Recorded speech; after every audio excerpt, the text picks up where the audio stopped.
Enxertos de Luz. Obra A Divina Epopeia, de Bittencourt Sampaio.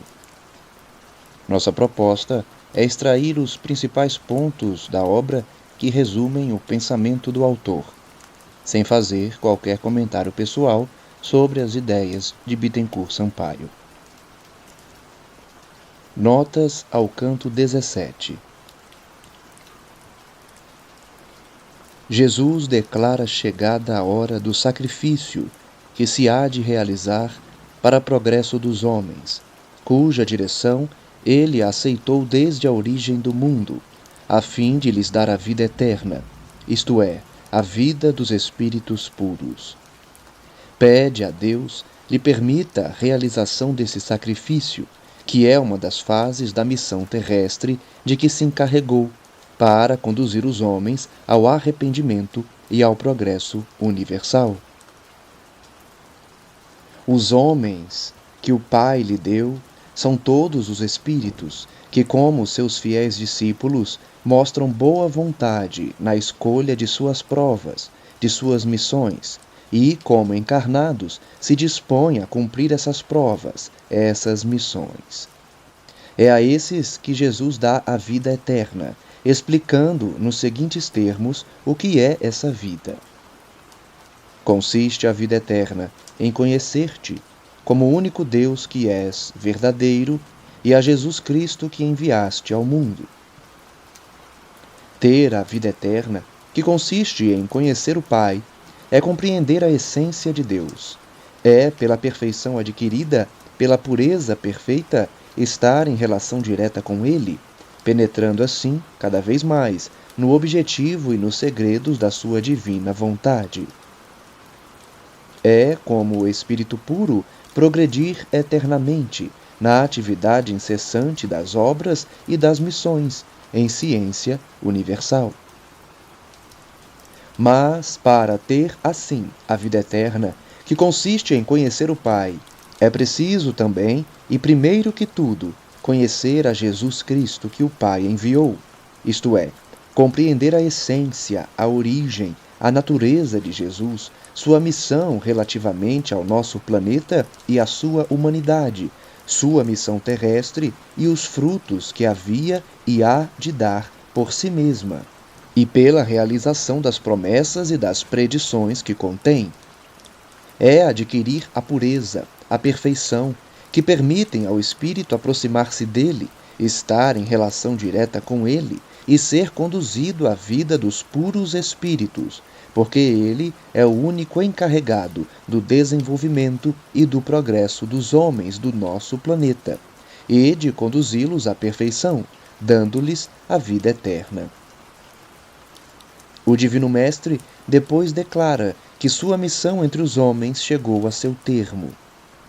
Ele glorificou a Deus na terra, traçando à humanidade os caminhos do progresso, da depuração e da regeneração que conduzem ao Pai. Por estas palavras, agora glorifica-me em ti mesmo, dessa glória que em ti primeiro eu tive, antes que houvesse mundo.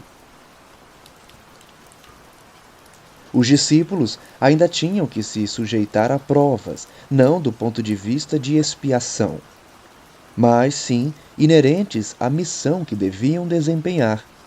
Foi por isso que o Divino Mestre continuou a dirigir ao Pai suas súplicas repassadas de amor e de inefável doçura.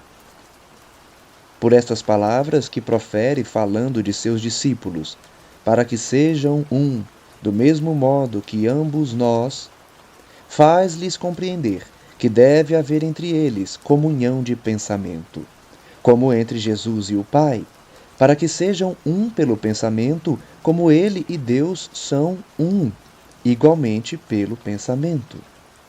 Os apóstolos não eram do mundo, eram mais elevados pelos seus sentimentos do que os espíritos então encarnados, os quais, por mais atrasados, os odiavam, não por eles, mas por causa da palavra de Deus que tinham recebido do Divino Mestre, que, ainda muito mais, não era do mundo, por ser espírito de pureza perfeita e imaculada, que cumpria superior missão, a qual, pelos frutos que devia dar, visava mais as gerações futuras e, sobretudo, os tempos da Era Nova do que os homens da época.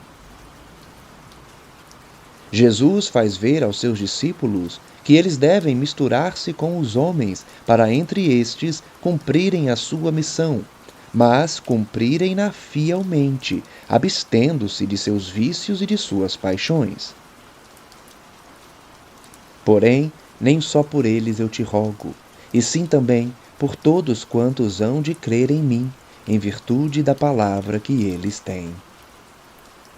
Por estas palavras, o Divino Redentor faz saber ao mundo que o que acabara de dizer relativamente a seus apóstolos se aplica a todos os que, por intermédio deles, ouvindo-lhes a palavra e os ensinamentos, crerem em sua missão, aceitarem e seguirem a moral que ele pregou, os quais se tornarão assim seus imitadores e, por isso mesmo, seus discípulos. Aplica-se também a todos os que no futuro pregarem o bem, assim pelo exemplo como pela palavra. Para que todos, unidos pelo amor e pelo devotamento, sejam somente um, como Deus é um, com ele pelo pensamento. Para que sejam também um em Deus e nele, pela purificação que aproxima a criatura do Criador, pela inspiração divina que ele recebe diretamente do Pai, e transmitirá hierarquicamente aos homens, a fim de que o mundo creia assim que Deus o enviara. Quer dizer que, inspirado e guiado pelo próprio Senhor Todo-Poderoso, ele inspira e guia seus discípulos e todos os homens de boa vontade, como eles, no cumprimento das provas e das missões e no caminho do progresso, a fim de que, pela comunhão dos pensamentos, unidos pelo amor e pelo devotamento, entre si e com seus irmãos, cheguem ao mesmo grau de depuração, e para que o mundo reconheça que o Pai o enviara.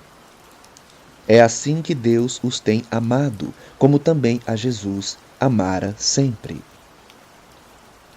As expressões do Divino Mestre revelam claramente o desejo de sustentar os espíritos devotados, seus discípulos e todos aqueles que, marchando com perseverança no caminho que ele traçou pela sua moral, seus ensinamentos e seus exemplos de amor, de humildade, de desinteresse e de caridade, procuram a luz, a ciência e a verdade, para levar os homens ao arrependimento e ao progresso universal. Os espíritos, já próximos das regiões onde Jesus preside ao progresso do nosso planeta e da humanidade terrena, verão a sua glória, esforçando-se sempre por imitá-lo e por unir-se-lhe pelo amor e pelo devotamento. A minha glória, glória que me deste, porque já antes de criado o mundo, tu me havias amado. Por estas palavras, Jesus fala mais uma vez da missão que Deus lhe confiara, de protetor do nosso planeta, das fases dessa missão, dos frutos que há de dar pelo progresso da matéria como da inteligência, desde o instante em que presidiu a formação do globo, fazendo-o sair dos fluidos incandescentes até aos dias de sua depuração, de sua transformação completa e de sua ascensão às puras regiões fluídicas. E eu fiz-lhes conhecer teu santo nome, e o farei ainda conhecido, para que o mesmo amor com que me amaste, como eu mesmo também neles esteja. Assim, declara que o conhecimento que dera de Deus a seus discípulos, e por conseguinte aos homens, não era completo, pois que promete fazê-lo ainda conhecido. Aguardava o Divino Mestre o progresso natural dos apóstolos pelo cumprimento da missão que tinham de desempenhar.